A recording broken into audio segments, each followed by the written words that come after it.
ये नहीं, क्योंकि यदि पहला जो आत्मा को विषय करने वाला जो प्रत्यय है ना, आत्मज्ञान है, ब्रह्म विद्या है, ब्रह्म विद्या को उत्पन्न होने वाला ब्रह्म ज्ञान प्रत्यय वृत्ति ज्ञान, वह वृत्ति ज्ञान अविद्या को निवृत्त नहीं कर रहा पहला वाला। तो अंतिम वाला ज्ञान मरण काल में वे ज्ञान उत्पन्न होगा, वृत्ति ज्ञान वह अविद्या की निवृत्ति कर देगा। कैसे? क्योंकि दोनों ज्ञान तो समान ही है। कैसे है? जब पहला वाला नहीं कर रहा तो अंतिम वाला भी नहीं कर सकता, क्योंकि ज्ञान में तो कोई भेद नहीं है। तुल्य आत्म विषयत्व, तुल्य विषयत्व, समान विषय वाले हैं। इस प्रकार से तो अरे अयम प्रयोग बीमा तो अविद्या अनिवर्तको आत्म विषयत्वात् आद्य प्रत्यवत। यहाँ पर टिप्पणी 4 नंबर टिप्पणी में दिया है, तथा से उसी प्रकार से अनुमान कर दिया। बीमा तो जो ब्रह्म ज्ञान है अविद्या अनिवर्तक है, क्योंकि आत्मा विषय वाला होने से आद्य प्रत्यवत, यानी अंतिम वाला जो ज्ञान है, अंतिम वाला जो ज्ञान है अविद्या का भी निवर्तक नहीं हो सकता, क्योंकि आत्मा को विषय करने वाला होने से आद्य प्रत्यवत। जैसे आद्य प्रत्यय अरे अविद्या ने नहीं किया तो अंतिम वाला भी नहीं कर सकता, क्योंकि दोनों में समानता है। ठीक है ना जी। अब ऐसी प्राप्ति हो जाने पर तो आगे वर्णन करते हैं।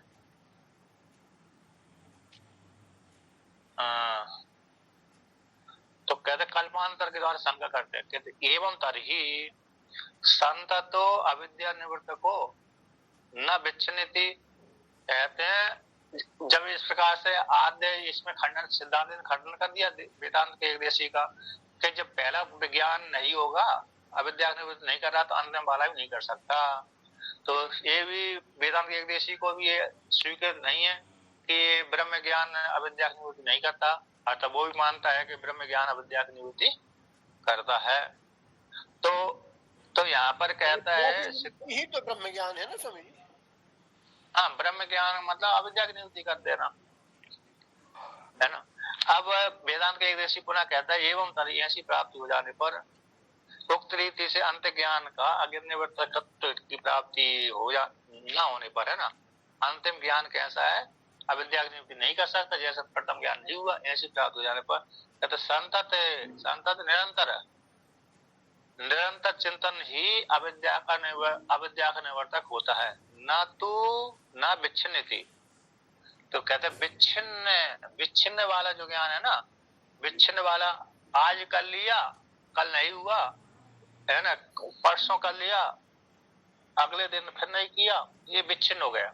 मतलब विच्छिन्न का अर्थ हो गया आधे घंटे में हमारी आत्मा की वृत्ति चल रही है, आत्मा को चिंतन करने वाली वृत्ति चल रही है, फिर 15 मिनट बाद आधे घंटे के बाद पुनः दूसरी वृत्ति चालू हो गई, घट वाली पट वाली मट वाली हो गई है ना, फिर दोबारा फिर अरे आत्मा की वृत्ति बन गई, फिर अरे क्या चलती है दूसरी जगत की विषय वृत्ति बन गई। जैसे सुषुम्ना नाड़ी है ना, सुबह सुबह सुषुम्ना नाड़ी दोनों नाकों से जब अरे समान रूप से वायु बहती है तब सुषुम्ना नाड़ी चलती है। उस काल में भजन करने का मन होता है व्यक्ति को। अच्छा, उस काल में यही है, उस काल में वाणी सत्य सी निकलती है, तब दोनों नाकों से बराबर श्वास चलेगी तो समझ लेना वो सुषुम्ना नाड़ी चल रही है उस काल में। और उस काल में मन को एकाग्र करने के लिए बड़ा अच्छा अवसर देता है।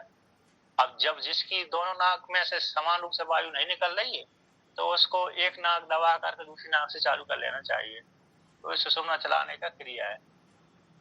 हाँ, लेकिन वो चलती तो एक ही है, बहुत मतलब जो सतत योगी होते हैं ना उन्हीं की दोनों चलती है, वैसे तो एक ही नहीं, सामान्य स्त्री पुरुषों की सुषुम्ना नाड़ी प्रतिदिन चलती है, हर दिन चलती है, कभी कभी चलती है, हमेशा नहीं। हमेशा मतलब हर दिन चलती है, प्रतिदिन।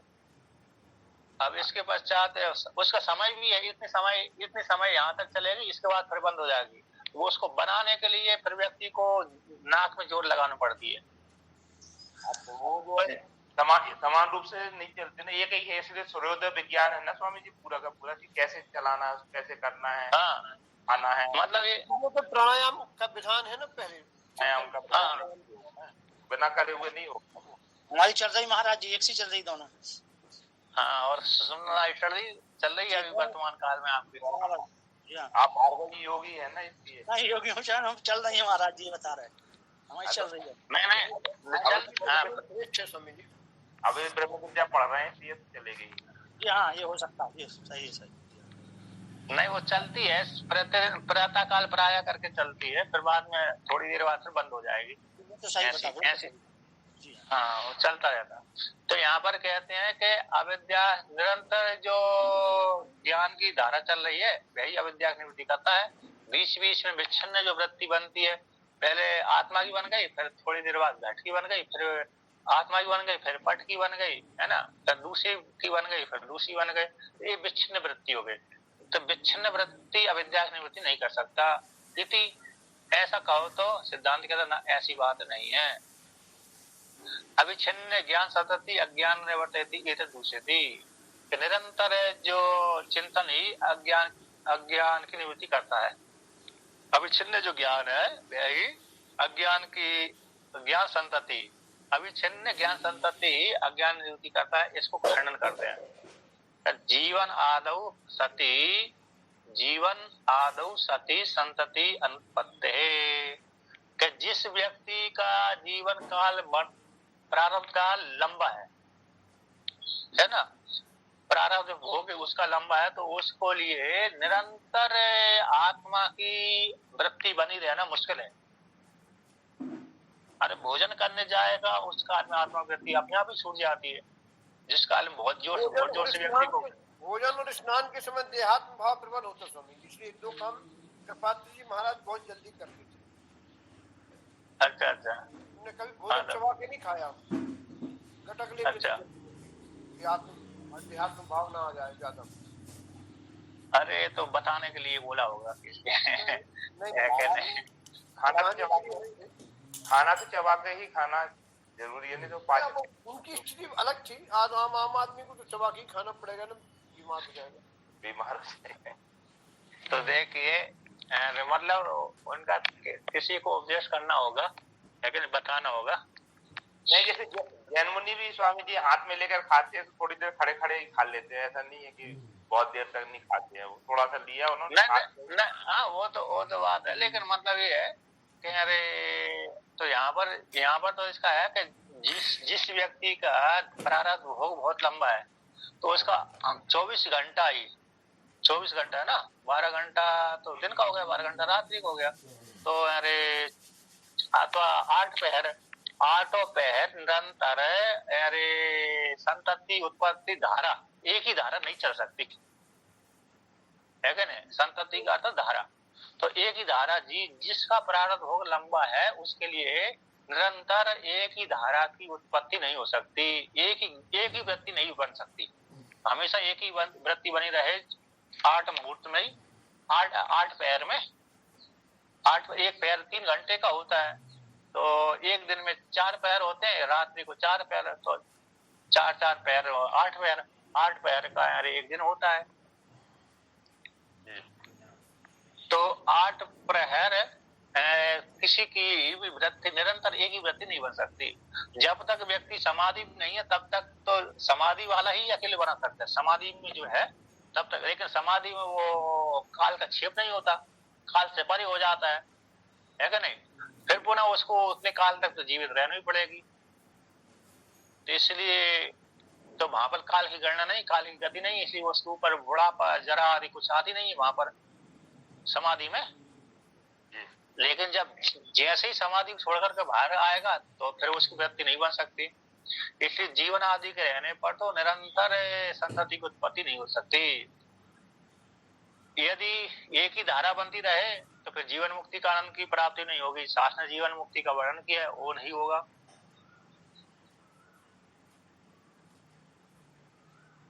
यहाँ पर वर्णन कर दिया जीवन आदि के हेतु प्रत्यय, टीका में जीवन आदि के हेतु प्रत्यय भूक्षितो, मैं भूखा हूँ, भोक्षी हम, मैं भोजन करूंगा, है ना, भूख लग रही मैं भोजन करूंगा इत्यादि लक्षण वाला जो है प्रत्यय जीवन की प्राप्ति का हेतु है। तो ये प्रत्यय जब बनेंगे उस काल में तो अरे क्या हो जाएगा, व्यक्ति की आत्म प्रत्यय वाली जो वृत्ति थी छूट जाएगी। बहुत जोर से जब प्राणों ने देख लिया बहुत सहने नहीं हो रही है कि नहीं। हटाते हैं अरे निरंतर उसको बहुत जोर से भूख लग जाए, बहुत जोर से भूख लगते ही वो फिर आत्मा को अरे चिंतन करने वाली व्यक्ति कैसी हो जाएगी, छूटी जाएगी। और दूसरी इस प्रकार से अरे चलते समय भी व्यक्ति को सावधान रहना पड़ती, नहीं तो गिर जाएगा।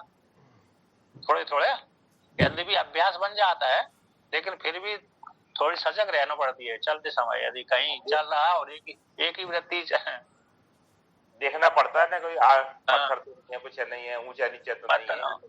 हाँ, तो कई प्रकार से देखना पड़ता है इस प्रकार से। तो उसी को और वर्णन कर रहे हैं, आगे वर्णन करते हैं। नहीं जीवन आदि हेतु के प्रत्यय सती विद्या प्रत्यय संतति रोपद्यते विरोधात है।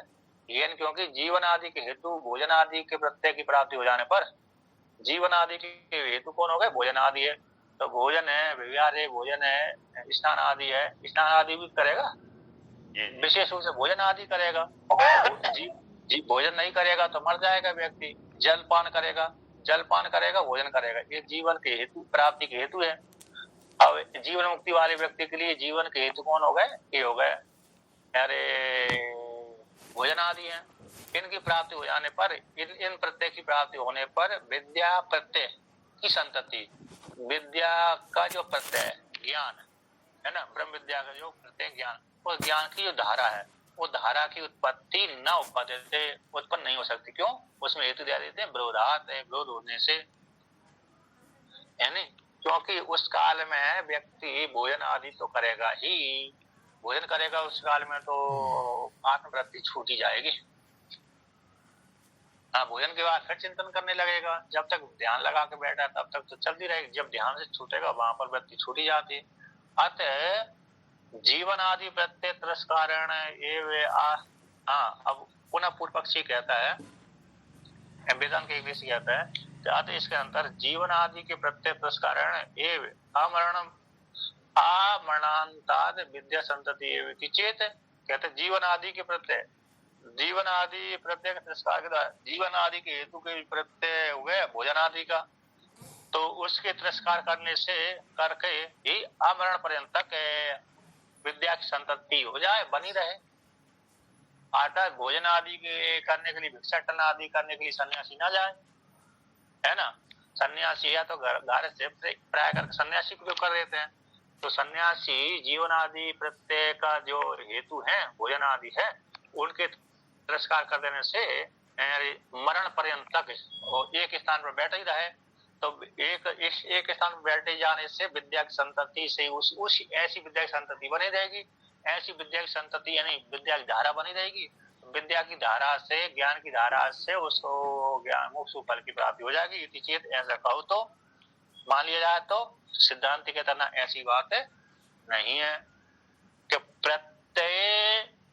प्रत्यय इयत्ता संतान अनवधारणात् छात्रार्थ अनवधारण दोषात्, के इतने प्रत्यय आमरण पर्यंत आमरणांतात् विद्या संतति, जब तक मरण नहीं होता तब तक ही विद्या की संतति चलती रहनी चाहिए।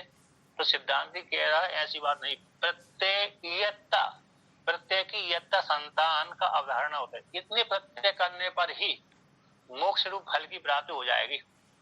यानी इतने काल तक चिंतन करेंगे। कितने काल तक? 1 वर्ष तक, 2 वर्ष तक। 1 वर्ष तक की प्रत्यय धारा, 2 वर्ष की धारा, अथवा 1 दिन की धारा, 2 दिन की धारा, अथवा 10 दिन की धारा। तो प्रत्यय की इयत्ता संतान इन धारा का अवधारणा होने से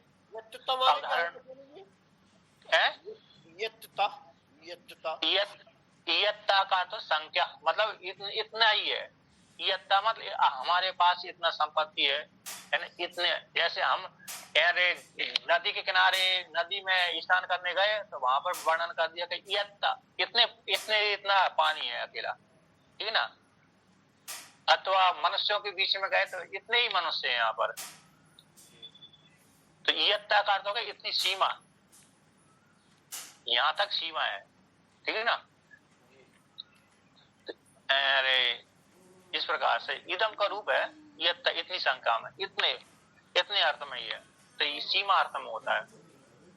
तो इतनी संतान की अवधारणा न होने से पुरुषा शास्त्र के द्वारा प्रतिपाद अर्थ, उस अर्थ के में भी अनवधारण दोष की प्राप्ति हो जाएगी। अर्थात शास्त्र ने वर्णन कर दिया, जिस काल में ज्ञान हुआ उसी काल में अज्ञान की निवृत्ति, अविद्या की निवृत्ति हो जाती है। अविद्या की निवृत्ति होते ही मोक्ष फल की प्राप्ति हो जाती है। ये शास्त्र का अर्थ था, उसका भी व्यक्ति क्या करने लगे, उनके ऊपर शास्त्र के अर्थ में भी व्यक्ति को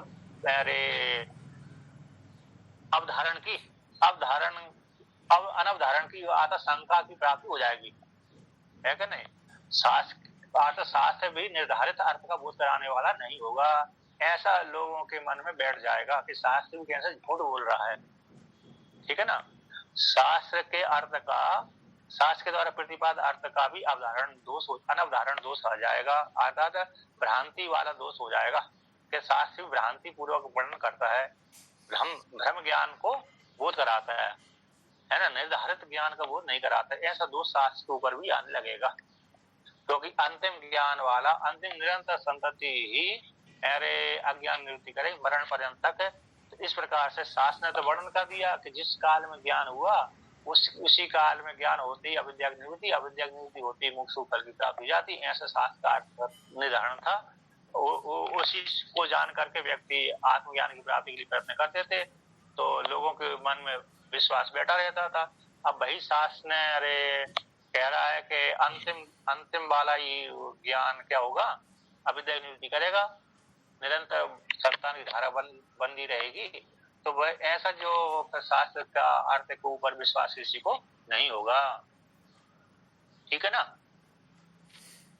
जी स्वामी जी। इसमें शास्त्रार्थ को वर्णन किया टीका में, शास्त्रार्थ ने ज्ञान संतति ही अज्ञान निवर्तिति इति एवं आत्मा का नीचे का टीका दिया है।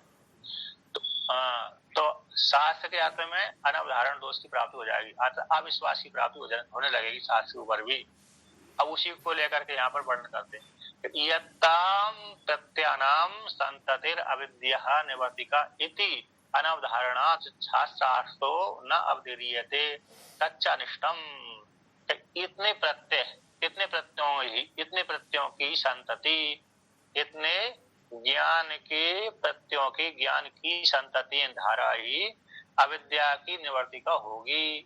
इस प्रकार से अवधारण न होने से वो शास्त्र का अर्थ भी अब न अवधीयते, शास्त्र का अर्थ के ऊपर भी विश्वास नहीं होगा। अवधीयते निश्चय हो जाना, न अवधीयते अति अनवधीयते, निश्चय न हो जाना, न होने से निश्चयते निश्चयता, निश्चय न होने से शास्त्र के अर्थ के ऊपर विश्वास न होने से, अब जब शास्त्र के ऊपर विश्वास नहीं होगा और इतने ही ज्ञान की प्रत्यय की धारा ही अविद्या निवृत्ति करेगी, ऐसा निर्धारण न होने से, तो शास्त्र के ऊपर विश्वास न होने से ये ठीक नहीं है। तच्चा निष्ठम, तच्चा वह इष्ट नहीं है कि शास्त्र के ऊपर किसी को अविश्वास हो, और है ना, और अंतिम ज्ञान ही मोक्ष फल की प्राप्ति कराएगा, प्रथम ज्ञान मोक्ष फल की प्राप्ति नहीं कराएगा। ऐसा निर्धारण न होने से ये ठीक नहीं है। प्रथम ज्ञान जैसा मोक्ष फल, जैसे अंतिम ज्ञान वाला मोक्ष फल की प्राप्ति कराएगा, उसी प्रकार से प्रथम ज्ञान भी मोक्ष फल की प्राप्ति कराता ही है, क्योंकि दोनों ज्ञान कैसे सम है, ठीक है ना जी। तो ये व्यतिरेक के द्वारा वर्णन कर दिया कि ऐसी बात नहीं है, वो ठीक नहीं है। शास्त्र के अर्थ के ऊपर है, शास्त्र के द्वारा निर्धारित अर्थ के ऊपर किसी को अविश्वास हो, ये ठीक नहीं है। इस प्रकार से वर्णन कर दिया। अर्थात उसी को वर्णन कर दिया शास्त्र के द्वारा प्रतिपाद अर्थ है ना, ब्रह्म, शास्त्र के द्वारा प्रतिपाद विषय को न ब्रह्म ज्ञान ही, ऐसे ब्रह्म ज्ञान में ज्ञान संतति ही अज्ञान को निवर्तन करता है एवं आत्मा का। इस प्रकार से ऐसा निर्धारण संतति धारा ही या अज्ञान निवृत्ति करेगी, ऐसा ठीक नहीं है। अब आगे उसी को वर्णन करते हैं और भी कहते हैं कि संतति मात्रत्वे अवधारिते एवं चेत है, कि संतति मात्र में के निश्चय हो जाने पर ही अविद्या की निवृत्ति कर देगा, ठीक है ना। जो संतति धारा है वह उसके संतति मात्र में ही निश्चय हो जाने पर यही अविद्या की निवृत्ति करेगा। पीछे से ऐसा कहो तो सिद्धांत कहना यहाँ पर कौन ने वर्णन किया? आत्मा इति उपासिता, ये श्रुति आती है। आत्मा इस प्रकार से उपासना करना चाहिए। इस श्रुति से आत्मज्ञान संतति मार्ग के सद्भाव हो जाने पर, इस कौन से? आत्मज्ञान की धारा, आत्मज्ञान की संतति मार्ग के सद्भाव हो जाने पर तथा उससे विद्या द्वारा, उसी से ही, किससे? जो ज्ञान की धारा चल रही उसी से ही विद्या के द्वारा अविद्या की निवृत्ति हो जाएगी, अविद्या ध्वस्त हो जाएगा। ऐसे शास्त्रकार निश्चय हो जाएगा, मान लिया जाए। यदि चेत ऐसा कहो तो सिद्धांति कहता है ना, ऐसी बात नहीं है।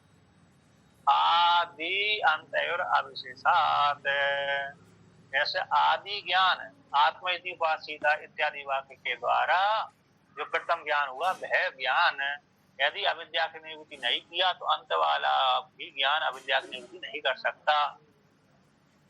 ठीक है जी। तो इस प्रकार से तो आदि अंतर अविशेषात, आदि और अंत ज्ञान में दोनों में समानता ही है, विशेषता कोई नहीं है। अविशेषात यानी समानता और विशेषात यानी विशेषता। तो आदि अंत दोनों ज्ञानों में कैसे समानता ही है। इसलिए पहला ज्ञान यदि अविद्या की निवृत्ति नहीं कर रहा तो अंतिम ज्ञान भी अविद्या की निवृत्ति नहीं कर सकता, क्योंकि दोनों ज्ञान सम होने से। प्रथम उसी को विवरण करते हैं। तो प्रथम विद्या प्रत्यय संततिर मरण कालीन, है ना, मरण कालांता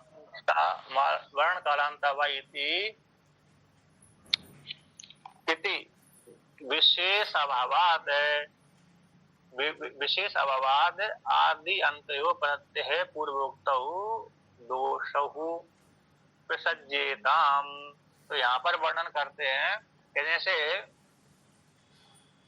प्रथम विद्या प्रत्यय संतति, पहली विद्या है ना, प्रथम विद्या संतति प्रत्यय, प्रथमा विद्या प्रत्यय संतति और अथवा एक विकल्प हो गया, पहली विद्या प्रत्यय संतति अथवा मरण कालांत व दूसरी।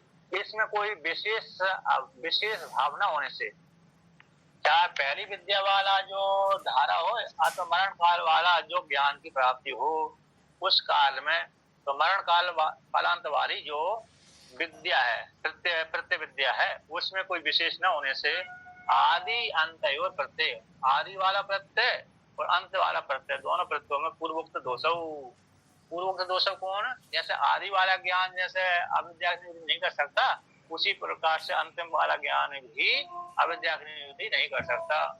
लाइट चली गई है। इस प्रकार दोषों की प्राप्ति हो रही है। अरे दरअसल बहुत जोर से तूफान आ गया, बारिश का संभावना है, इसी दूसरे अरे लाइट तो सुबह 6 से 10 बजे तक नहीं रहती, लेकिन बादल तेज हो गए तो ये वो देखना बंद हो गया, अंधेरा हो गया। हाँ चलिए आगे चलते हैं जी, चलिए। तो आगे वर्णन करते हैं। तो इसका मतलब हो गया पूर्वोक्त दोष के यही प्राप्त हो रही। जैसे पहला अविद्या की निवृत्ति नहीं कर रहा तो अंतिम वाला भी अविद्या की निवृत्ति नहीं कर सकता। प्रथम ज्ञान और अंतिम ज्ञान में क्या अंतर है? एक परिच्छिन्न एक अपरिच्छिन्न, क्या है? ऐसा है?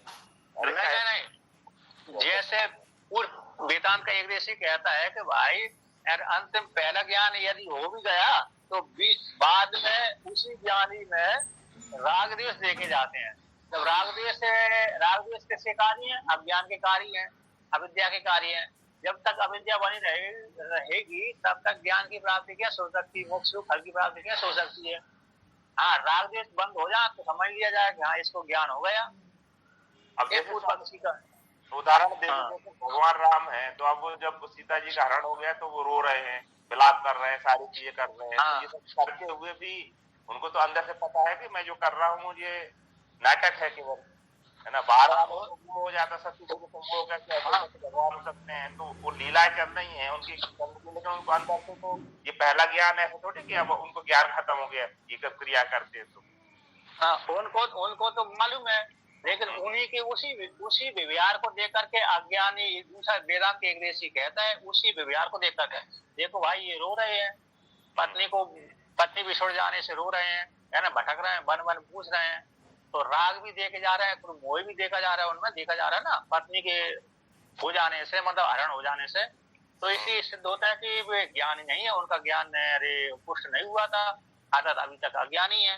जब वो मरेंगे तब अंतिम वाला ज्ञान ही अविद्या की निवृत्ति करेगा।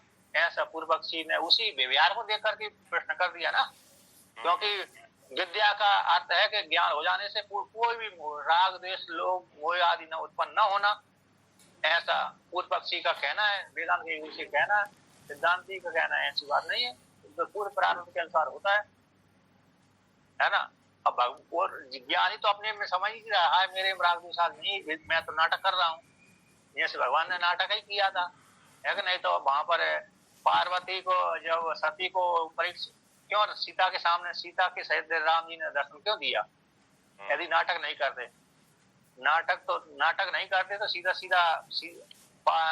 सती को देख करके प्रणाम नहीं करना चाहिए थी उनको, और सती को देख करके सीता के सहित उनको तीनों का रूप नहीं बताना चाहिए थी। तीनों का रूप ही तो बताया, राम लक्ष्मण सीता तीनों रूप बताए वहां पर। राम भी ऐसा नहीं किया, पिता समेत लीन निज नाम। हाँ और क्या, राम तो उस काल में उपाधि में तो थे, और वैसे भी प्रणाम करने के अधिकारी भी थे, वो अधिकारी थी वो सती माता, प्रणाम करने के योग्य थी ना वो, तो नहीं थी। आप उनको शिव जी को गुरु मानते थे, तो आप गुरु और क्या, गुरु मान प्रणाम करने के योग्य है ही। हाँ प्रणाम तो कर रही है इस प्रकार से।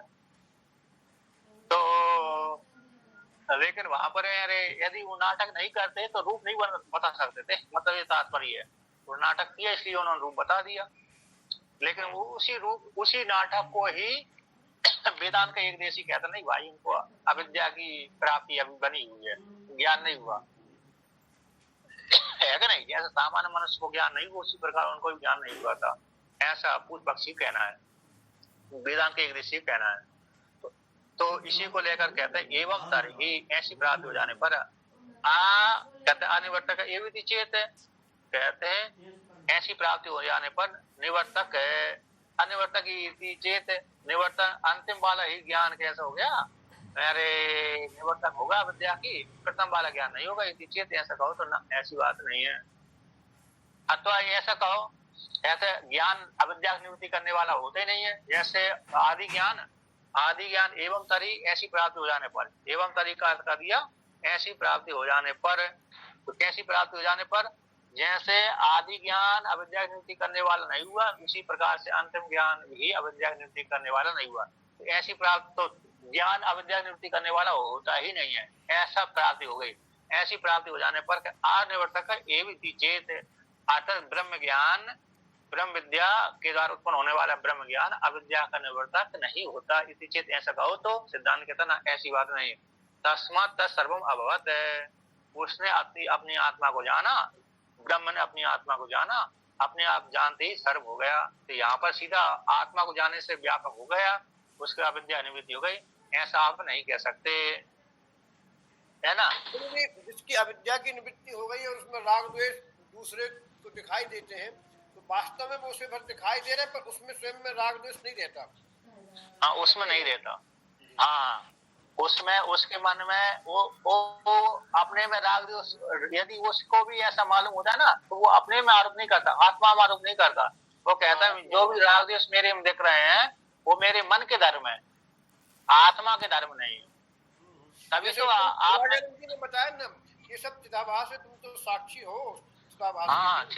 हाँ चिदाभास के हैं। जैसे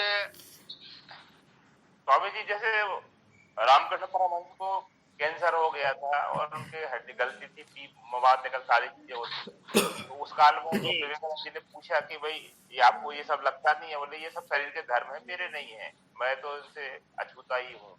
आपको दिखता है आपको, लेकिन मुझे भाषित नहीं होता ये कष्ट, मुझे नहीं समझ में आता। हाँ और क्या, आपने में आरोप करते नहीं ना, शरीर में ही, शरीर मन के धर्म मानते हैं, क्योंकि श्रुति मन की धर्म का वर्णन करती है। और जब ज्ञान हो जाने के पश्चात अपने आप ही व्यक्ति बोलने लगता है वहां पर, बोल ऐसे जैसे आप जब तक ज्ञान नहीं हुआ तब तक तो श्रुति के अनुसार बोलता है व्यक्ति, जब ज्ञान हो जाता है तो अपने आप अनुभूति उसकी हो जाती है कि नहीं। तो अनुभूति होती ही फिर उसको दृढ़ बोध हो जाता है। तो फिर उसके मन में शंका बिल्कुल भी नहीं पैदा होती कि मेरे ये धर्म है, आत्मा के धर्म नहीं है ना। मतलब मन के धर्म है, आत्मा के धर्म नहीं है, ऐसा दृढ़ बोध हो जाता है, उसको पक्का हो जाता, अनुभूति हो जाती है इस प्रकार से। तो उसी को और वर्णन आगे करते कहते विद्यते हृदय ग्रंथि से तत्र को मुआ का शोका एकत्वम अनुपस्थित इत्यादि श्रुतियों के द्वारा वर्णन किया गया कि उसने आत्मा को जाना, जानते सर्व हो गया, तो उसके हृदय की ग्रंथि संशय काम आदि सारे निवृत्त हो गए। वो उस विद्या की प्राप्त हो जाने पर क्या मोह क्या शोक रहेगा, इत्यादि श्रुतियों के द्वारा वर्णन कर दिया। तो ऐसा नहीं कह सकते कि ब्रह्म ज्ञान अविद्या की निवृत्ति नहीं करता, जैसे अंतिम ज्ञान निवृत्ति नहीं करता उसी प्रकार से प्रथम ज्ञान, जैसे प्रथम ज्ञान निवृत्ति नहीं करता उसी प्रकार से अंतिम ज्ञान नहीं करेगा, क्योंकि दोनों ज्ञान समानता है। तो ऐसी प्राप्ति हो जाने पर पूर्व पक्षी ने कहता है कि ज्ञान विद्या की अविद्या की निवृत्ति नहीं करता। तो सिद्धांत ने उत्तर दिया ऐसी बात नहीं है, तस्मात् सर्वम अभवत्, इस श्रुति के द्वारा उसने अपने आत्मा को जाना, जानते ही सर्व हो गए, इसलिए ब्रह्म ज्ञान अविद्या की निवृत्ति करता है। उसी को विद्यते हृदय ग्रंथि इत्यादि के द्वारा वर्णन कर दिया कि विद्यते हृदय ग्रंथि छिद्यन्ते सर्व संशया क्षीयन्ते च कर्मणि तस्मात् दृष्टि बराबर है। तो परमात्मा के जानने पर, पर ब्रह्म अपर ब्रह्म दोनों को जान लेने पर सारे हृदय की ग्रंथि संशय काम आदि सारी निवृत्त हो जाती है। विद्यावस्था की प्राप्ति हो जाने पर क्या मोह क्या शोक रहेगा, इस प्रकार से। ग्रंथि का तात्पर्य स्वामी अविद्या काम और क्रोध, अविद्या काम, हाँ अविद्या निवृत्ति हो गई बस, और इसके पश्चात उसके कार्य निवृत्त हो गए, है ना। अविद्या आवरण विक्षेप है, अविद्या आवरण विक्षेप हो जाने से उसके कार्य समाप्त हो जाते हैं, इस प्रकार से। ये तीन ही तो है, अविद्या आवरण विक्षेप, अविद्या काम कर्म है, तो इत्यादि। तो ये पंचदशी में इसको विशेष रूप से उठाया है, अविद्या आवरण विक्षेप। चिदाभास के होते हैं, चिदाभास में होते हैं, तो माया का कूटस्थ में आरोप कर दिया जाता है। वैसे पंचदशी का जो सातवां प्रकरण है ना, चित्रदीप विवेक प्रकरण, बहुत अच्छा है। उसी में सीधा स्पष्ट वर्णन करते हैं किसको ज्ञान होता है किसको नहीं होता, और चिदाभास की कितनी भूमिका है, ऐसा वहीं पर स्पष्ट रूप से उदाहरण आता है।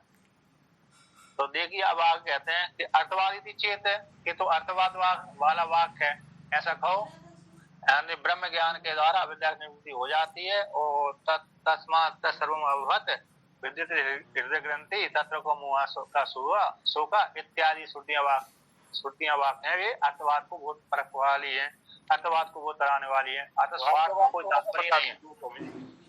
अर्थवाद का अर्थ होता है कि स्वार्थ में कोई तात्पर्य नहीं रहता है।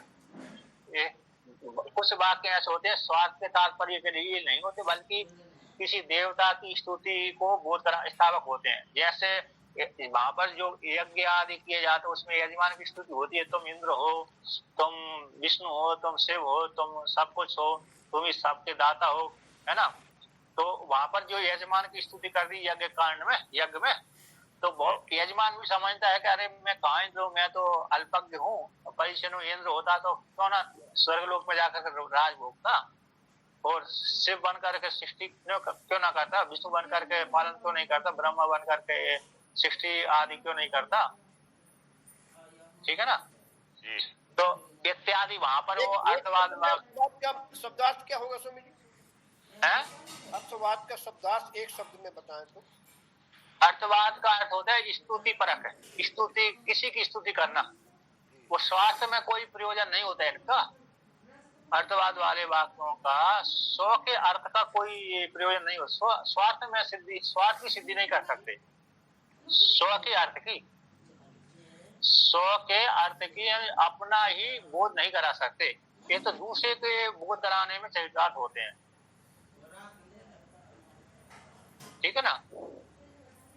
ये अर्थवाद वाले वाक्य होते हैं, अर्थात स्वार्थ परक नहीं होते, परार्थ परक होते हैं, दूसरे की स्तुति के लिए प्रयोग किए जाते हैं वाक्य। उसी में अर्थवाद को तीन प्रकार से, तीन भागों में बांट दिया था, है ना। अरे गुणवाद, अनुवाद और भूतार्थवाद। गुणवाद, अनुवाद और भूतार्थवाद। किंतु वेदांती भूतार्थवाद स्वीकार करता है। अर्थवाद वाक्य कैसे सिद्ध वस्तु को बोध कराने वाले हैं, ऐसी बात नहीं है। गुणवाद विरोधवाद वाले वाक्य नहीं, उसमें तो गुण हो जाते हैं। जैसे आदित्य ऊपा, आदित्य ऊपा बोल दिया ना, तो आदित्य तो यूप तो आदित्य नहीं है, किंतु उसकी गुणवाद को लेकर कर दी। जैसे आदित्य में चाकचक्य है, उसी प्रकार से इसमें रे चिकना पदार्थ आदि हो जाता है ना, उसी उपमा कर दिया वहां पर। तो आदित्य को आदित्य रूप से उपासना करें, तो वहां पर गुणवाद हो गया। अग्नि हेमत से विशेषम, अग्नि ठंडी की औषधि है, तो ये भी कैसे अनुवाद हो गया। वहां पे अनुवाद है नहीं है। ठंडी जैसा हमको मालूम है ठंडी के समय में अग्नि सेकना चाहिए, और शास्त्र ने वर्णन कर दिया कि अग्नि हेमत से विशेषम। तो शास्त्र ने जो प्रत्यक्ष प्रमाण के द्वारा हमको ज्ञान ही है, फिर वो शास्त्र ने वर्णन किया तो वो अनुवाद मात्र हो गया। किंतु भूतार्थवाद हो गया, जो पहले से वज्र हस्त पुरंदरा शास्त्र द्वारा प्रतिपादित, मतलब लौकिक प्रमाण के द्वारा नहीं जाना गया, अनुवाद भी नहीं है, शास्त्र द्वारा ही जाना गया, और सिद्ध उसका सिद्ध वस्तु का ही बोध करा रहा है ना। हाथ में वज्र धारण किए हुए इंद्र देवता खड़े हुए हैं, तो वज्र हस्त पुरंदरा। जैसे ये जो ऊपर वाले वाक्य हैं, वेदते हृदय ग्रंथि छेदन सर्वसत्ता, ये तो भूतार्थवाद वाले वाक्य, अर्थवाद नहीं है।